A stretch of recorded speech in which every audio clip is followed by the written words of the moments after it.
One of the things that really endears people to Pope Francis is the use of images in his speech and in his writing. And perhaps of all the images that he uses, when he speaks about the church as a field hospital for sinners, that's just loaded with implications for us, especially in a season of conversion and repentance.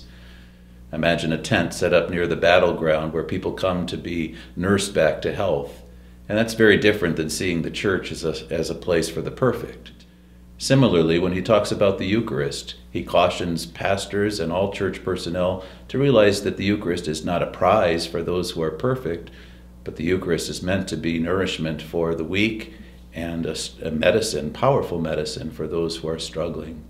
That doesn't mean there are no standards or no requirements, but it means that the church is above all merciful. The call to conversion that we commemorate during the season of Lent is really, it's not just about individuals, it's about the church itself. Pope Francis invites us to consider conversion not as a sign of weakness at all, but as a sign of a greater desire to draw closer to God, who invites us to that nearness, especially in this special season. Pope Paul VI was quoted by Pope Francis in inviting the church to consider her role as the spotless bride of Christ, and wherever we fall short of that mark, in individuals or in structures, to look for what needs to change.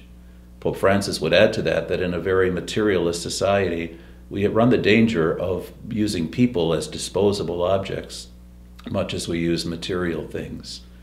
Those are challenging words for any of us in a society of abundance, but Pope Francis realizes that God is merciful, and he calls us to experience that mercy, and he wants us to convey that mercy in a joyful way.